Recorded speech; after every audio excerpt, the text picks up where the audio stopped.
Señor, primeramente te damos gracias porque tú tienes a tu hijo, el Padre Carlos Triana, acá con nosotros en nuestra diócesis. Te alabamos, te glorificamos y te bendecimos y te lo ponemos en tus manos, Señor, para que lo continúes bendiciendo, para que lo continúes guiando y que hoy, esta noche, seas tú el que por medio de tu Espíritu Santo le des los dones, los carismas, Señor, que Él necesita para poder en tu nombre dirigirse a cada uno de nosotros. Tú, Señor, por medio de tu Espíritu, dale las palabras que cada uno de nosotros necesitamos escuchar para ser mejores líderes, para ser mejores padres de familia, para ser mejores ciudadanos. Gracias, Señor. Bendito y alabado sea tu nombre. Todo esto te lo pedimos por intercesión de María Santísima, nuestra Madre, a quien saludamos diciendo: Dios te salve María, llena eres de gracias, el Señor es contigo, bendita tú eres entre todas las mujeres y bendito es el fruto de tu vientre, Jesús. Santa María, Madre de Dios, ruega por nosotros los pecadores, ahora y en la hora de nuestra muerte. Amén. Gloria al Padre, al Hijo y al Espíritu Santo, como era en un principio, ahora y siempre, por los siglos de los siglos. Amén. Continuamos reunidos en el nombre del Padre, del Hijo y del Espíritu Santo. Amén.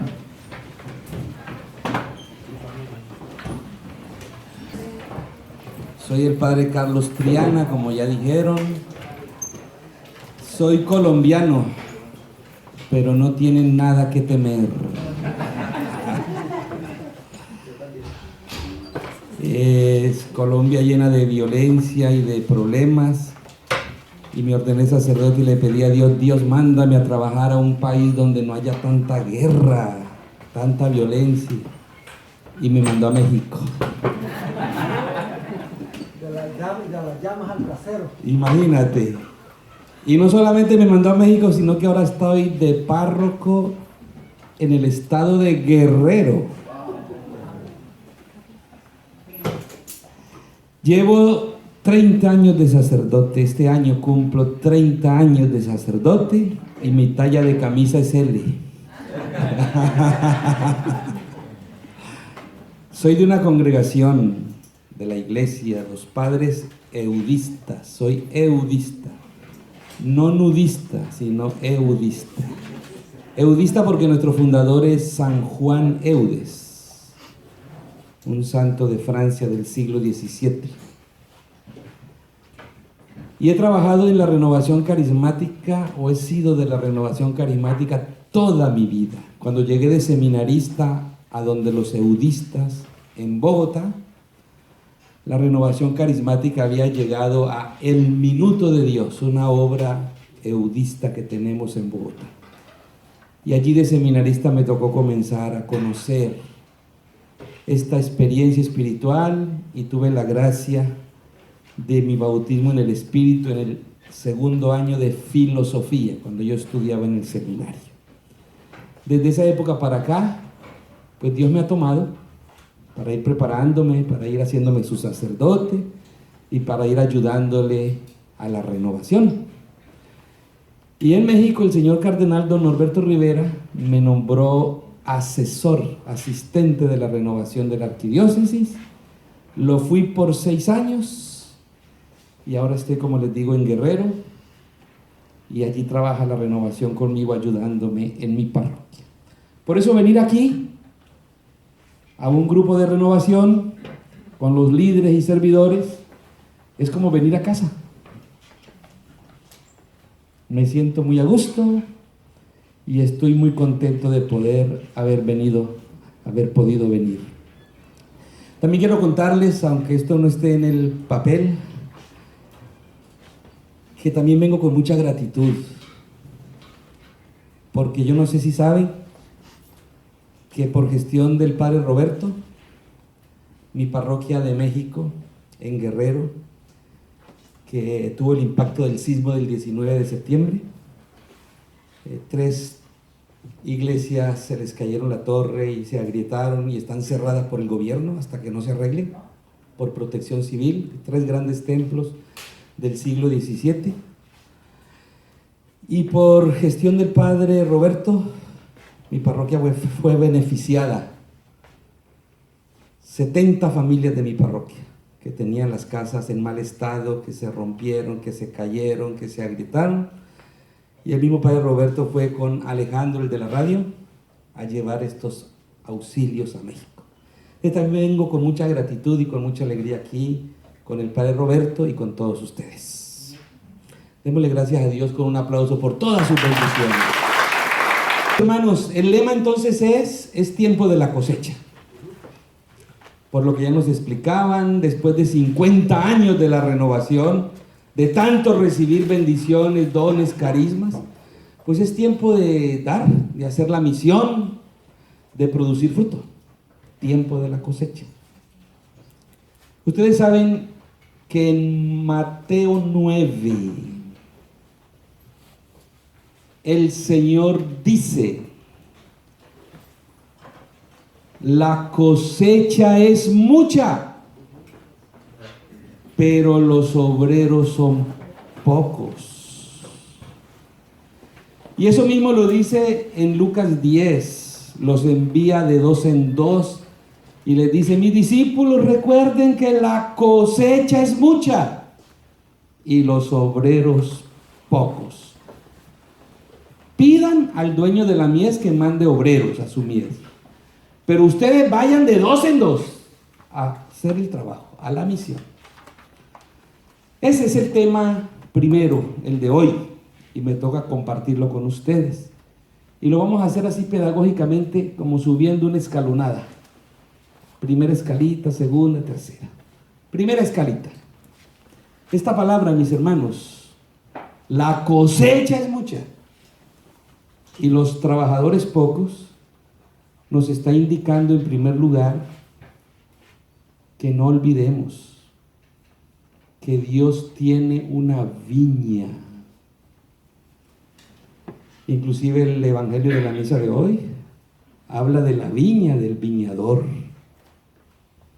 Dios tiene una viña. Esa viña se ha identificado con la iglesia. Una de las imágenes para hablar de la iglesia es la viña del Señor. Pero la viña del Señor es todo el mundo. El mundo entero es la viña del Señor. Primera escalonadita. Reconozcamos que Dios tiene una viña. Él es un viñador. Él es el dueño del mundo y el dueño de la iglesia. Y ese terreno inmenso, Él quiere que sea trabajado, que sea sembrado, como decía uno de los que participaron aquí, para poder dar fruto. Él quiere que esa viña realmente no esté vacía, que esa viña produzca frutos. ¿Qué quiere un viñador? Que su viña produzca frutos, y frutos buenos, no amargos ni agrios, buenos. Entonces primero tomemos conciencia, nuestro Dios es el dueño de esta viña llamada mundo y llamada iglesia.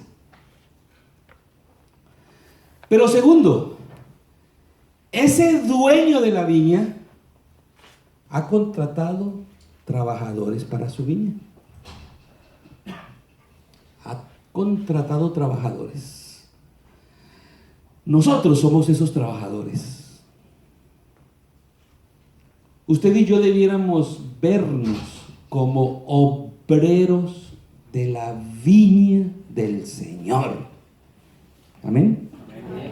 Y eso estoy diciendo muy importante, porque si nosotros los servidores, los líderes de la iglesia, nos vemos como servidores del Papa, esto pierde peso.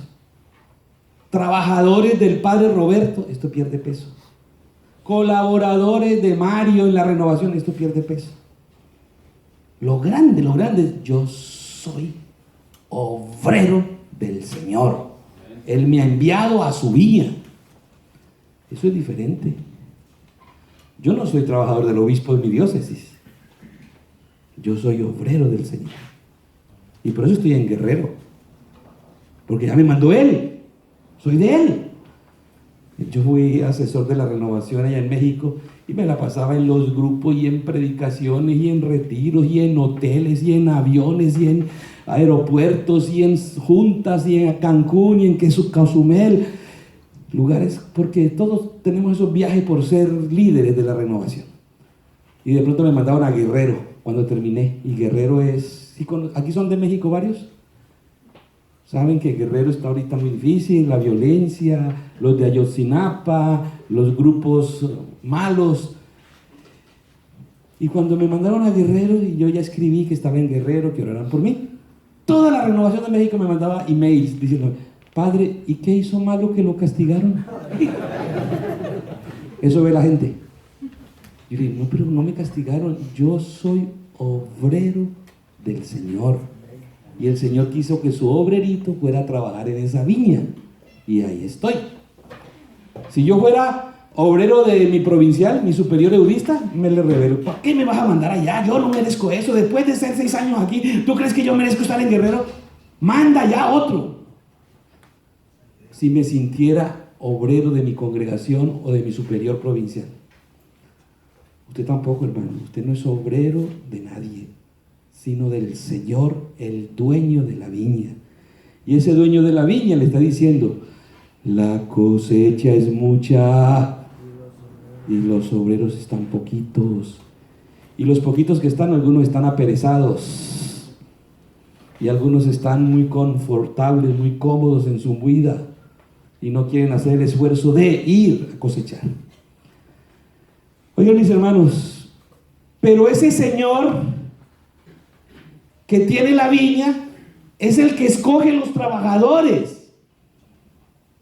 Y hay otra parábola donde se nos cuenta que escogió a unos a las 8 de la mañana y a otros los escogió a las 10 y a otros a mediodía y a otras a media tarde y hasta el final de la tarde. Yo no sé a usted a qué hora lo escogió. Por ejemplo, yo estoy en un seminario desde que estoy en preparatoria. En Colombia se llama bachillerato, desde la secundaria y la preparatoria. Y yo hice el seminario menor, desde los 12 años, encerradito en un seminario. Sentí desde chiquito el llamado, que no era muy claro, eso uno lo va discerniendo en el camino. Y eso llegó a ser claro fue cuando llegué al seminario mayor con los eudistas y cuando entré en la renovación y cuando hice mi curso de iniciación o mi seminario de vida en el Espíritu. Pero me llamó temprano, a las 8. Alguno de ustedes lo llamó a las 10. ¿Sí? ¿Y le va a pagar lo mismo? El reino, lo mismo. Pero si cosechas, pues, si trabajas, si eres un empleado malo, siervo malo, vete a la zona de oscuridad y de tiniebla, donde será el llanto y rugir de dientes. A otro lo llamó a las 12. No sé a quién de ustedes lo llamó a las 12. Por ahí. Y a otro lo llamó tarde, la final del día. No sé a quién. Hay una monjita, bueno, no es una monjita, es una ex trabajadora de Hollywood. Ustedes deben conocer a la Madre Antonia. La Madre Antonia era una mujer esposa de un rico americano. Su mundo era el Hollywood. Se murió su esposo, ya no quiso casarse más, muy guapa, ya mayor, quiso dedicarse a Dios. La acogió mi congregación, pero la rama femenina, también tenemos rama femenina, fundada por San Juan Eudes. Y se volvió la Madre Antonia y empezó a vestirse como religiosa y le dieron toda la formación y su misión era trabajar en Tijuana, en la cárcel. La pueden buscar por internet, la Madre Antonia. Y la Madre Antonia le impactó este evangelio, porque ella dice, yo soy la que Dios llamó en la 11ª hora. Porque en Hollywood yo no conocía nada, yo estaba en el otro mundo. Mundo de la riqueza, del confort, del placer, de la fiesta, de la imagen, de los lujos, de la moda, de los espectáculos. Sin Dios. Pero cuando se murió mi esposo, empecé a sentir el llamado de Dios. Y el llamado a trabajar en la viña. En la viña se llama la cárcel de Tijuana. Y llegó a ser tan popular esa mujer y tan santa, que era la única mujer que dormía con los presos en la cárcel y los presos la respetaban. Y fue la evangelizadora de los presos de Tijuana y se ganó muchos premios como la ciudadana de Tijuana, etc. Pero quiero decirles que ella fundó una congregación femenina que se llama Los Siervos de la 11ª Hora. Es para todas aquellas personas que al final de su vida quieren trabajar en la viña del Señor. Ustedes son para maestros jubilados, para viejos que ya disfrutaron tanto el mundo que ya buscan a Dios, para personas pues ya de mayor edad. Y así tiene una congregación, Siervos de la 11ª Hora. Si alguno de ustedes quiere entrar a esa congregación, pues les podemos buscar las coordenadas para que vayan. Oigan, mis hermanos, ese es Dios, el que tiene la viña y el que quiere que nosotros seamos trabajadores de esa viña y nos ha contratado, y Él es el que nos ha escogido, y a unos temprano y a otros a mediodía y a otros por la tarde, pero a todos nos quiere dar el mismo salario, el reino de los cielos. Amén. Oigan, servidores, vayan sintiendo eso así. Yo soy siervo del único dueño de la viña. Él me contrató y me escogió en un momento de mi vida, y nunca es tarde para Él, porque va a pagar lo mismo. Y lo que quiere es que yo sea un buen trabajador de su viña, que produzca fruto. La cosecha es mucha y los trabajadores pocos, y los pocos que tiene quiere que trabajen bien, con todos los dones y carismas que les ha dado. ¿Vamos bien hasta el momento? Ya llevamos 2 escaloncitos. 2 escaloncitos. El dueño de la viña nos ha contratado como trabajadores de su viña. Somos sus trabajadores, somos sus obreros, somos obreros del Evangelio. A ver, vamos a hacer ese ejercicio. Con tu mano derecha vas a decir: soy obrero del Evangelio. Soy servidor del Señor. Trabajo en la viña del Señor. Al de la derecha le vas a dar así en la espaldita. Dale.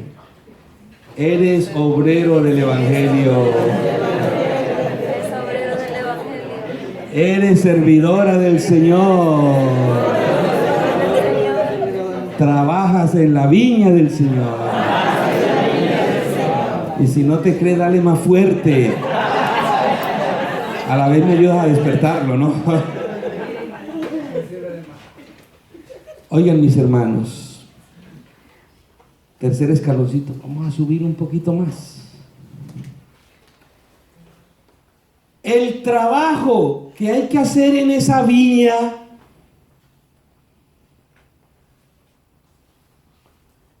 se conoce con el nombre de evangelizar. Ese es el único trabajo de la viña del Señor. Pablo VI lo decía en Evangelii Nuntiandi número 14. Evangelii Nuntiandi son, todos ustedes saben, el librito, el anuncio del Evangelio del Papa Pablo VI. El anuncio del Evangelio. Y en el número 14 dice: la iglesia existe para evangelizar. La alegría de la iglesia es evangelizar. El orgullo de la iglesia es evangelizar. La pasión de la iglesia es evangelizar. La única tarea de la iglesia es evangelizar. Ojo, porque esto también es muy importante, porque a veces en la iglesia los líderes hacemos muchas cosas, y puede que no hagamos lo esencial, que es evangelizar.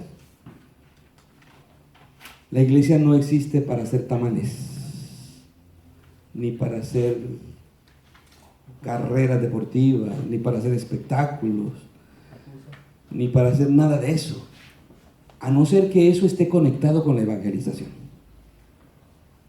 a no ser que eso sea un medio para evangelizar, a no ser que eso sea una forma de hacer llegar el evangelio. Pero muchos desconectamos. Por ejemplo, yo digo en México se hacen unas fiestas patronales, los que son mexicanos se acuerdan, unas fiestas patronales donde gastan miles de pesos, y muchos de esos pesos vienen de aquí, de que aquí mandan para allá, para la fiesta patronal. para la banda, para la pólvora, para los caballos, porque hay corridas de caballos, jinetes, para los toros, para una cantidad de fiestas, de comida, de licores, de cerveza, de borrachera. ¿Y quiénes hacen eso? El padre, los catequistas, los ministros, el sacristán y todo. Y qué bonita fiesta, pero ¿hubo evangelización en esa fiesta? Por eso nosotros tenemos que tenerlo bien claro. Tercer escaloncito. El Señor manda a sus trabajadores a la viña a un solo trabajo: evangelizar. Evangelizar. Evangelizar. Oigan, la evangelización la podemos entender como siembra, porque estamos hablando de cosecha. Me gusta mucho el texto de San Pablo que dice: yo sembré, Apolo regó, pero es el dueño de la viña el que da el crecimiento y el fruto. Oiga, ese texto nos puede ubicar. ¿Qué es evangelizar? Sembrar. Yo sembré. Sembrar el evangelio. Sembrar los valores del reino. Sembrar la semilla del espíritu. Somos sembradores. Somos sembradores. Sembradores de buena semilla. Semilla evangélica. Porque también hay otro sembrador que siembra cizaña.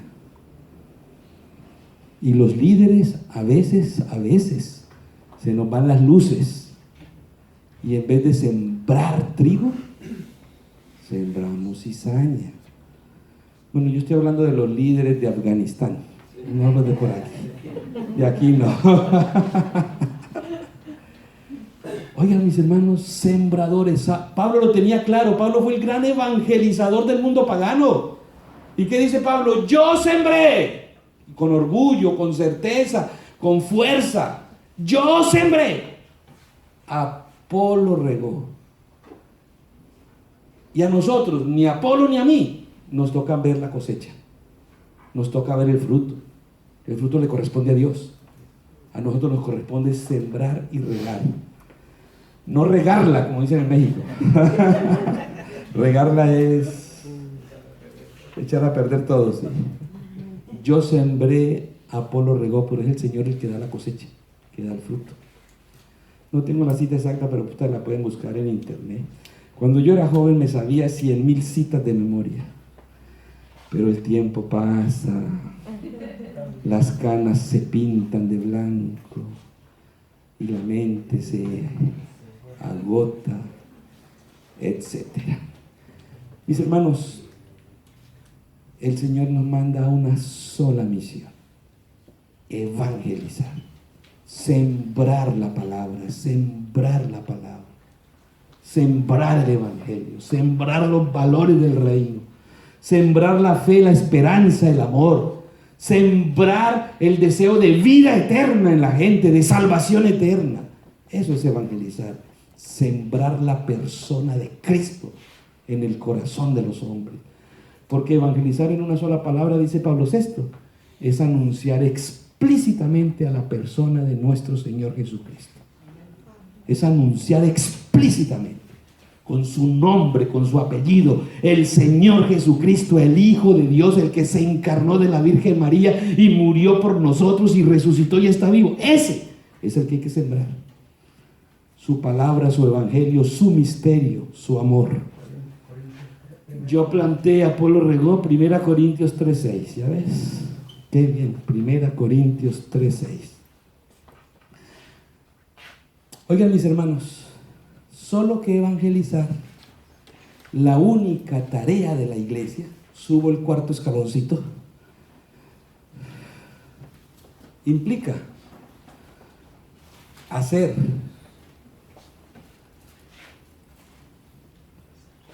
tres grandes tareas. La evangelización se hace por medio de tres grandes trabajos.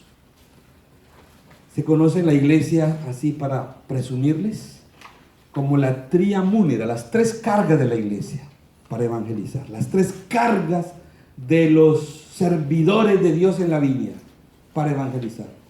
Las tres cargas son Las tres tareas de la iglesia son sacerdote, profeta y reyes. La tarea sacerdotal, la tarea profética y la tarea real. Real viene de rey. Porque yo quiero recordarles a mis hermanos líderes que están aquí, que ustedes, los servidores de la viña del Señor, elegidos por Él y enviados por Él a la misión, a la siembra y a la cosecha, ustedes son sacerdotes, profetas y reyes. Eso ustedes lo saben, lo sabían, y eso ustedes lo han enseñado, y sobre ese tema ustedes han trabajado muchas veces. Lo que yo me pregunto es si se lo creen, porque yo he encontrado muchos ambientes y muchos ambientes de renovación donde el tema lo manejamos bien, pero no nos lo creemos. Como que colgamos el diplomita y los 3 títulos en el cuarto. Carlos Triana, sacerdote. Carlos Triana, profeta. Carlos Triana, rey. 3 titulazos. ¿Y qué? ¿Y qué hago con eso? ¿Y para qué sirve? ¿Y cómo se come? ¿Y si me lo creo que lo soy? Yo les preguntaría a ustedes, ¿se creen que son sacerdotes? ¿Se lo creen que son profetas? ¿Se lo creen que son reyes? Después de 50 años de renovación, este es uno de los primeros frutos que debiéramos cosechar entre nosotros, los líderes. La convicción de que somos eso. Como evangelizadores, tengo que evangelizar como profeta. Tengo que evangelizar como sacerdote y tengo que evangelizar como rey. Haciendo esas 3 tareas, se va a producir mucho fruto, que es lo que el Señor quiere en su viña. La cosecha es mucha y los trabajadores pocos. Por eso, si me lo permiten, me voy a detener, y esta es otra subida más, otro escaloncito más, a recordarles a mis hermanos cómo se vive eso de ser sacerdote, cómo se vive eso de ser profeta y cómo se vive eso de ser rey. Y este es uno de los primeros frutos grandes de la renovación carismática. Hacernos conciencia de que somos evangelizadores y que la evangelización se hace por esos 3 canales: canal sacerdotal, canal profético y canal real.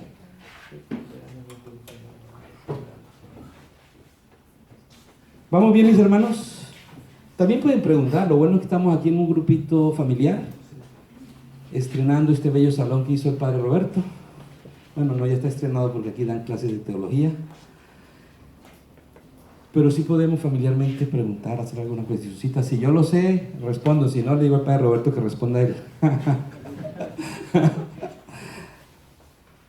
¿Vamos bien? ¿Vamos claro en lo que estamos enseñando? Para producir fruto, para que la cosecha sea abundante, para que la cosecha sea buena, los servidores de la viña, los trabajadores, los obreros del evangelio, tenemos que sembrar el evangelio. Pero el evangelio se siembra a través del camino profético, del camino sacerdotal y del camino real.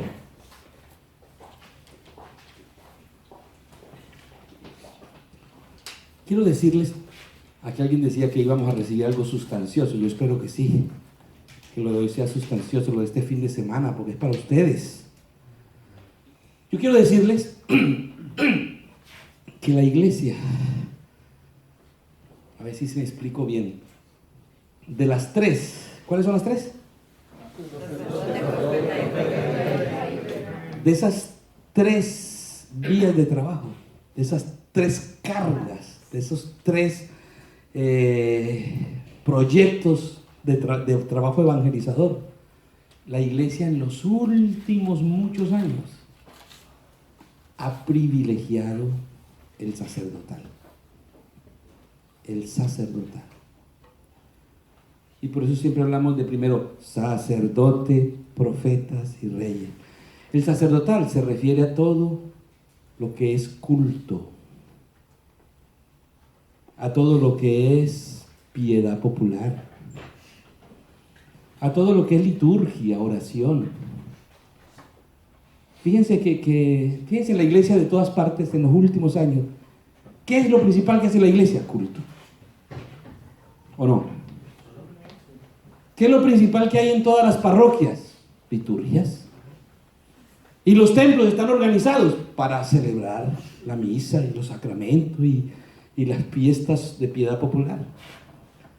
La iglesia ha privilegiado lo sacerdotal. Hoy, la iglesia quiere privilegiar no lo sacerdotal, sino que quiere privilegiar lo profético. Por eso hoy ustedes escuchan hablar mucho de iglesia misionera. Y el Papa Francisco quiere una iglesia misionera. Y en América Latina el documento de Aparecida dice que somos discípulos misioneros. Y hoy se habla mucho de misión, y el Papa Juan Pablo II hablaba de nueva evangelización, y Benedicto, nueva evangelización. Todo eso, de evangelizar, de misión, de predicar la palabra, de llevar la Biblia, de ir de casa en casa. Todo eso misionero que estamos escuchando desde hace unos años para acá, es la iglesia que quiere privilegiar lo profético. ¿Me estoy haciendo entender? ¿Por qué? La experiencia que hemos tenido es que mucha gente de la iglesia va a lo sacerdotal, al culto, que es la celebración de la fe, pero va sin evangelización, sin formación, sin haber escuchado la palabra, sin haberse convertido, sin haber vivido lo profético. De la iglesia ha visto ahí un desbarajuste. Tengo la misa llena de gente, pero desevangelizada. Entonces la iglesia quiere primero hacer lo profético, anunciar la palabra, evangelizar, misionar, para que la gente crea. Porque dice Romanos 10:17 que la fe entra por el oído. A ver, digan todos, la fe entra por el oído. Dígalo más fuerte, la fe entra por el oído. A ver, agárrese la orejita así, jálese la dura, diga, la fe entra por el oído. Y ahora jale la orejita de la derecha. Dile, la fe entra por el oído. La fe entra por el oído.